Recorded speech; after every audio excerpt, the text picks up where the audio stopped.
Hello and welcome to episode 27 of the Bella Falls Search Focus on Talent podcast. I'm your host, Ron Laneve.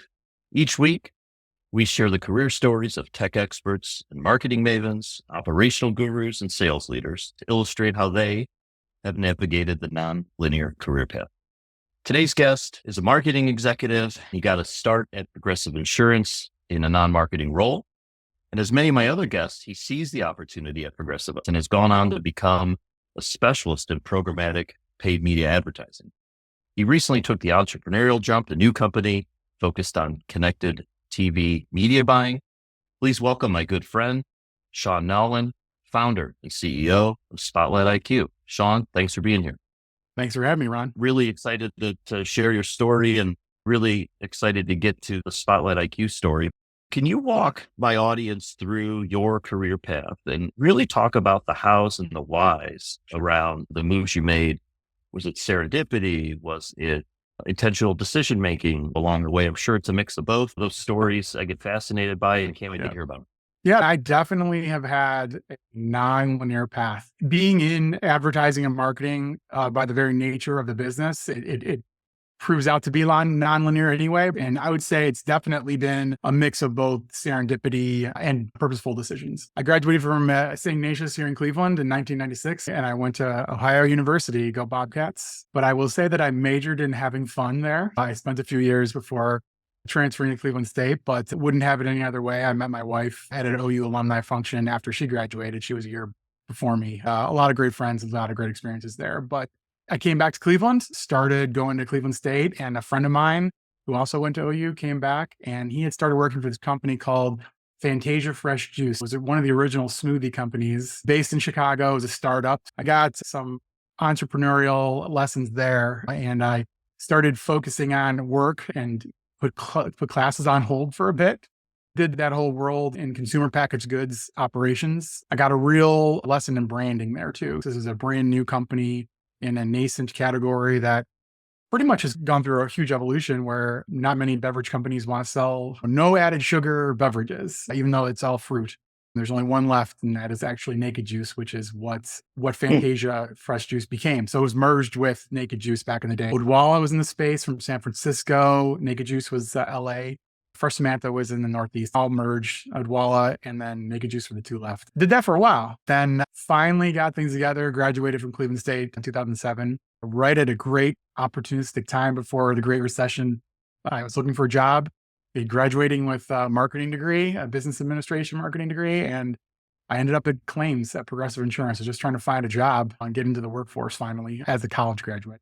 I got started there, and then 18 months later at Progressive, a job in e-marketing opened up, and I got a role there, and I've been on that side of things ever since then. Spent some time at Progressive, left there, went to the agency side, spent time on the agency side working for a company at that time called PPC Associates, and then it became 3Q Digital. They were really performance marketing before growth marketing was a term, based in San Francisco. I spent a lot of time there, then brands, agency side, back and forth, and ended up in Cleveland at a marketing agency called Fathom. Focused on programmatic, then purposely left and went to a custom home builder. That's actually where you and I had met. Definitely an interesting experience, a good dose of what traditional marketing is really about and the difficulties of trying to apply digital to traditional. That was definitely an eye-opener. A lot of companies that have been around for a while, they would like to be digital, even though there's really not much of a difference between digital or traditional anymore. It's all data focused. And traditional there was billboards, TV, radio, pamphlets, things like that, the whole gamut. Event marketing, a lot of local events, work with Fox 8 here in Cleveland, some really cool campaigns. A lot of the work that I was doing there, especially with TV, did help lead to where I am today. After there was at a company called Brand Muscle here in Cleveland, which is a enterprise SaaS platform that helps big Fortune 500 companies manage their co-op dollars with their agents or dealers. So the Farmers Insurances of the world and the Allstates of the world, and helping their insurance do local marketing.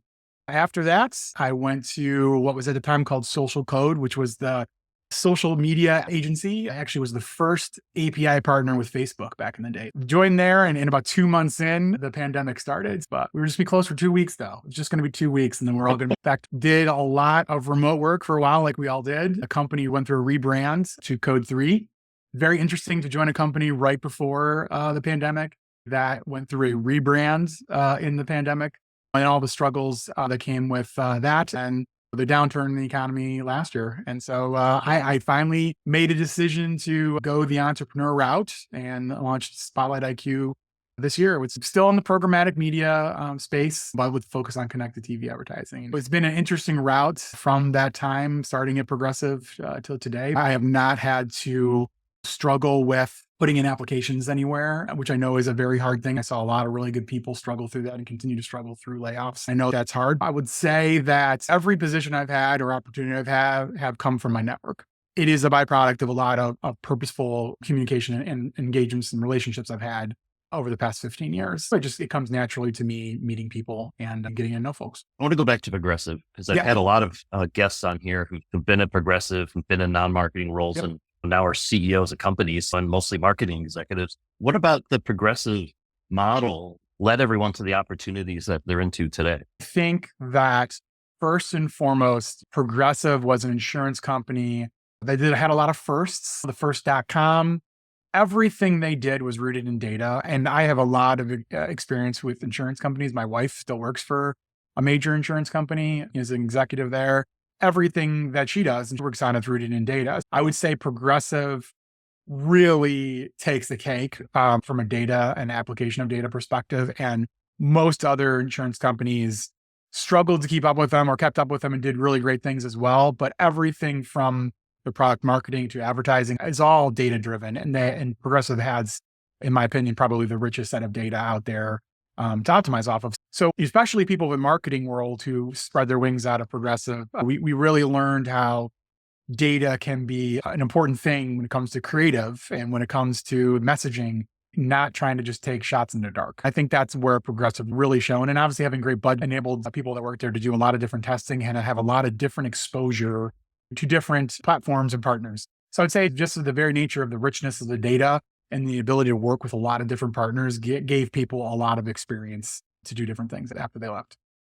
And were they intentionally plucking people out of their roles and non-marketing positions into marketing roles? Or was that just the Progressive way, was to promote from within and give people opportunities as opposed to hire external? I agree. I started in claims there. 18 months later, I was looking for a role in marketing. I knew the person who was hiring for the role and I reached out, and my experience with consumer packaged goods and where a product needs to go on a shelf is translated to display advertising and where an ad showed up on the screen.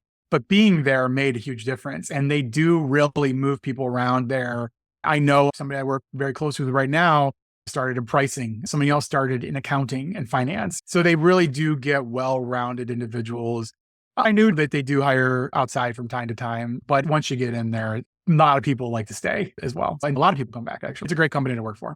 Smoothies plus claims equal marketing career, fast trajectory. Non-linear, right? Like I said, I want to level set on a couple things: programmatic advertising and connected TV. Can you give some brief definitions of those two things? Absolutely. Programmatic just means biddable media. You're participating in auction. Like, I think everybody's familiar with Google and paid search ads. Everybody's bidding on the right to show up when someone says cheap car insurance. Programmatic media is just a way of making it easier to get different types of media, like video or display banners or audio.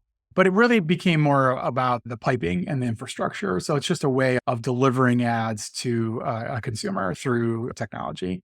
Connected TV is a part of that, but it's just the natural evolution of old school TV advertising. What used to be, you're calling up a station, you're calling up a local cable system, and you're buying a bunch of spots, getting in front of a ton of people at the same time. Now that everybody's got a set-top box or some sort of streaming platform, it's really become more one-to-one advertising. It's still a premium channel and you have to be careful with it, but it's just a way of buying that media in that programmatic way. And I was lucky enough to be at Progressive before programmatic was even a term. So I've been involved with the industry from the very beginning. I've seen it through struggles and successes become a pretty big, powerful force in media next to Paid search, paid social, like with Facebook and TikTok. We're going to talk about that some more when we talk about Spotlight IQ in a minute. But first, before we get there, the step to being an entrepreneur, to going out on your own, to founding your own company, to taking that leap. I know it wasn't considered lightly, right? You and I talked a lot about it. What led you to jumping off the edge, taking that leap and going for it? It's something that I've always wanted to do. I grew up in an entrepreneurial family. My dad and his twin brother opened a deli. It was called Old River Deli in Rocky River, Ohio. It was really close to home. And they shared this space with the landlord's ice cream shop. It was a struggle. It was a startup grind. They also had a catering business as well. So it was a lot of things going on. It was a struggle for a long time. And actually, we're just getting it right when the landlords decided to get out of the ice cream business and offered the whole space to my dad and my uncle. At the same time, they had a family friend who had retired and was looking to invest. And this great idea to go from selling $5 sandwiches and pop to trying to maybe come up with an idea for a full service restaurant. They made that change and they made a go at it. So as you can imagine, restaurant business itself is very difficult. I got a lot of lessons on entrepreneurship. And even with those stories, I just like the idea of really working for myself and being my own boss. That's what the genesis of it all was. I always wanted to do this and follow in my dad and my uncle's footsteps. We talked a lot about this. It wasn't taken lightly, but it was also with the right circumstances. The right situation presented itself for me in a way that I felt really great about doing this and taking the shot at it. And lastly, I wouldn't do this without the support of my wife and her ability to understand marketing is insane. So putting up with that idea. So I just rolled that into the craziness of being an entrepreneur and owning my own business and went with it. Okay. Very cool. All right. Spotlight IQ. Yeah. Getting my MBA case, I did a lot of entrepreneurship classes. Entrepreneur by acquisition is a big thing at Case now too. It's how to be an entrepreneur just by buying your own business. So I thought about that route, but the advice I got is, you know this so well over 15 years. Why would you want to go buy a company that makes men's grooming products or something like that? That's a fair point. When I thought about what can I do in programmatic, I had taken a lot of lessons from my previous experience, and focus is something that I'm trying to apply here. Within programmatic, a very big growing section is connected television, or also referred to as OTT or over the top. It's specific to the lean back environment in the living room and when you're watching TV there, trying to do the one-to-one connection with consumers when they're in a spot where they're actually used to getting advertised to. But if we can improve that by making sure the right message is getting to that person at a very efficient manner, using really cool things like custom bidding algorithms, first-party data, and then being able to give real insight, not just campaign reporting, but really trying to understand what the audience is and what the brand can learn about that audience. Just focused on connected TV advertising within that space and helping brands get in front of their consumer with that right message. We're in between an agency and a platform. I am not looking to have us be an agency where we're looking to upsell a lot of different services. We just really want to focus on one thing that I think can get ignored at a lot of agencies or brands, and connected TV specifically. On the platform side, we work with the Trade Desk or Beeswax or Pontiac Intelligence. We're just trying to bring the best. We're not looking to build a software solution. We just want to really be focused on advertiser buy side services. If I got to say we're an agency, just to fit into a box, I'd say we're a hybrid connected TV focused agency or CTV agency, but trying to bring the best of the platforms and the agencies to brands. For the consumer who's sitting on their couch at home and watching TV, for the person that knows their phone is listening to them and knows that ads are following them around on the internet, et cetera, used to advertisers following them wherever they go. Can you pull back the curtain on connected TV a little bit, if that's even such a thing, and give me an example of how it works, a real life example of watching a game or watching a show? Yeah, no, I have a great example that was relevant to a conversation I had last week. My daughter plays softball. And spring of 2023, I was watching a lot of softball. I was watching the ESPN app on my Apple TV.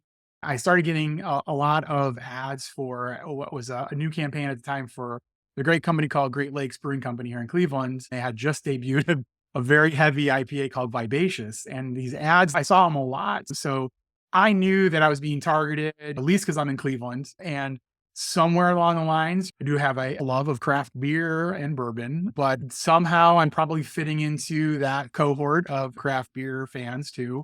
and sports. So I think all those things go together. And I knew that I was more than likely targeted by the agency, but it was a great campaign and it's stuck in my head ever since then.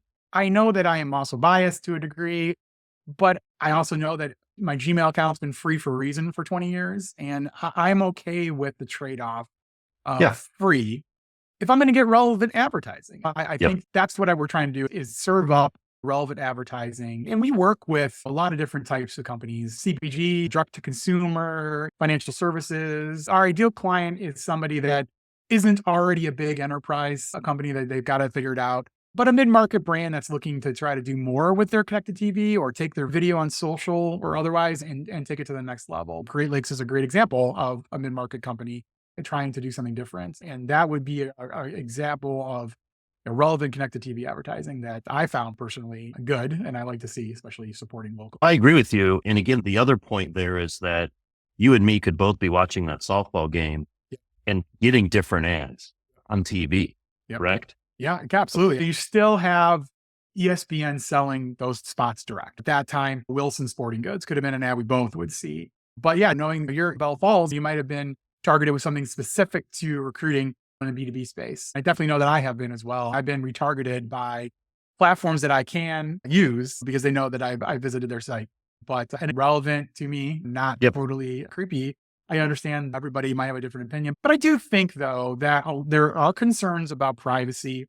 I want to say though, connected TV by the very nature, it's not like your web browser. There's no cookie in connected TV. So there's a lot of other ways of targeting, but it's not cookie-based targeting.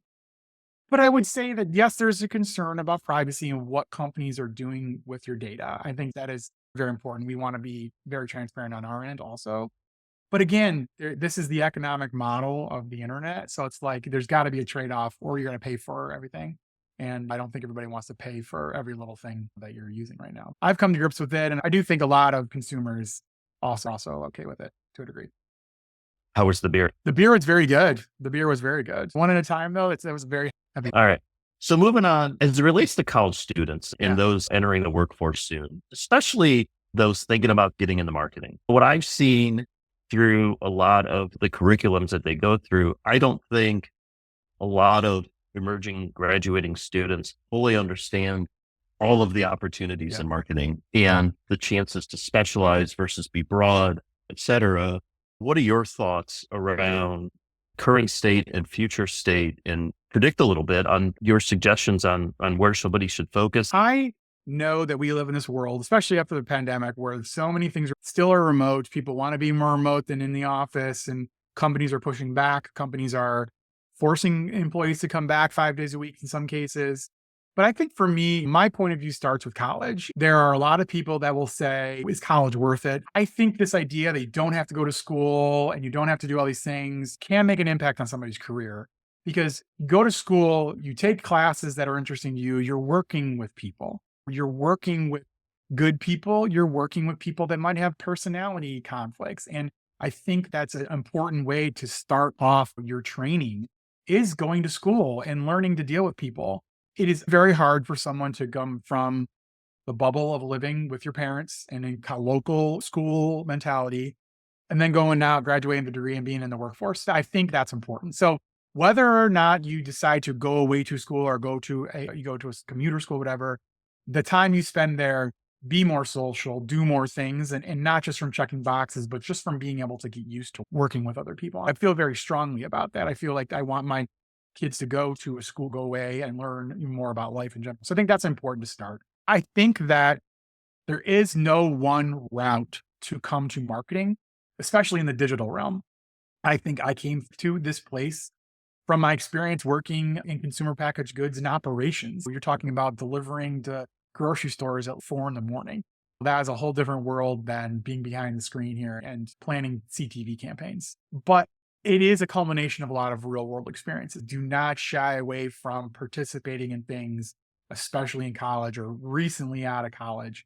I like to say this to everybody that I mentor and coach or directly support. Take care of growing your network. I never liked glad handing. I don't like the old school meetups. I don't even know if these are a thing that much anymore with people who recently or soon to be graduating from college, but cultivating that network. I have a nice LinkedIn network of people that have been classmates, family, friends, colleagues I've worked with, vendors, partners, clients.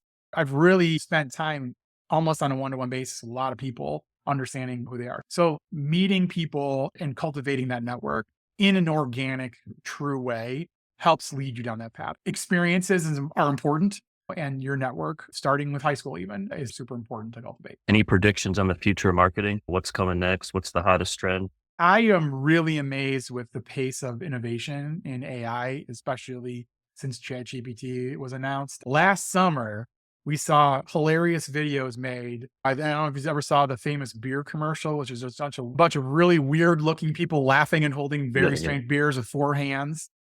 To OpenAI Soma announcement a few weeks ago with that unbelievably realistic looking movie trailer. None of that exists without human interaction. I think that we're going to see a huge disruption with AI in the workforce in the next couple of years, but I don't think it means replacement of people with tools or software. Some people don't want to hear that, but the last 124 years, we've seen the invention of the car over horse and buggy. We've seen radio, we've seen television, photography. Those things transform the world, and things are happening at a lot faster pace. You're going to see a lot more AI driven creative this year. And obviously in an election year, things are going to get really wacky, I think. But at the core is still humans directing AI platforms to create things. Taking it back a step from a more business approach, I am a big believer in application of AI on the business end of things. AI in human resources, AI in finance, ways of making things happen faster and more efficiently while you can free up people to do more strategic things. I think you're going to see a lot more AI-driven startups this year. I don't mean AI platform, companies using AI to scale and grow. And in the creative side of things, I think you're really going to see unreal transformation this year. Lastly, for experienced talent, individuals out there in the market looking for their next thing, whether they're in a role right now or not, you've been on the other side too. Walk me through any advice you have for those individuals. Could be networking, could be the way they format their resumes and LinkedIn. Any ideas on how to break through that barrier and get past the 800 other people applying for the job that you're looking for, which seems to be a common thing, at least these days? Yeah, I know it's tough. I think that a lot of it has to do with last year's job market, which was brutal. It's not like this year's getting off to any better start. You see a lot of layoffs. I do feel very strongly with going after your own personal network and cultivating those relationships. Some of this might be cliche, but I will tell you that I've talked to a lot of people that have struggled, and they're more focused on filling out that 800th application and being frustrated instead of trying to go maybe spend that time meeting with someone. So fighting against that and just trying to really go out into the real world and have those conversations will help you more than filling out the 100th application. You and I have talked a little bit about software platforms that companies are using and how to break through that and which AI platform you can use to help you create a better resume. I've been through all that too. That being said, there are times to start businesses and there are times to not start businesses. And right now, this is a time where tools are cheap. Time is on your side. Look into your solopreneur ideas or teaming together with some friends that you worked with. Now is an opportunity to start a business, and you don't need to be a Silicon Valley startup capitalized with 100 millions, $1 billion, whatever, of VC funding to take off. So I would say that is also something to consider this year, is if you even have that itch, or maybe you're interested. I know some people be like, heck no, I'm not going to be an entrepreneur. You never know until you really think about it. Something might pop up as an opportunity, but I would say that's the last thing, is to think about the time we're in right now, opportunities like this after economic downturns, while things are still slow. That's an opportunity to take a next step. I wish I could say that was all scripted, but it's not. Those were great pieces of advice, Sean. I appreciate it. And you heard it right here. The Sean Nowlin incubator for new startups is open and taking applications. I love talking to people about business, about marketing, advertising, ad tech. I take a consultative approach to everything in my personal interaction, business interactions, business development interactions. I just like to help And I like to talk about cool stuff when it comes to marketing and advertising, and it somehow comes through and genuine. I've been through a lot and seen a lot of different things and a lot of different life experiences. Lived here in Cleveland, lived up in Detroit, lived in San Diego for a while. So I've been around, traveled and stuff. So I have a definite unique perspective of things. I think we have those ways of looking at life in common. And I've always appreciated that and really thankful for our friendships. I'm happy to be here. And I echo the same sentiment. We've gone back a ways now and enjoy our conversations. I do like the opportunity to talk about career paths, having the nonlinear one myself. You've done a great job helping others get connected to new opportunities, and always happy to sit here and talk more about how somebody can get from point A to point B, or perhaps from point A to point F or Z. Best of luck. I can't wait to watch Spotlight IQ grow. And the next time we're on, we'll be talking about that. Sean, have a great day. Thanks a lot. Ron, you too. Thanks.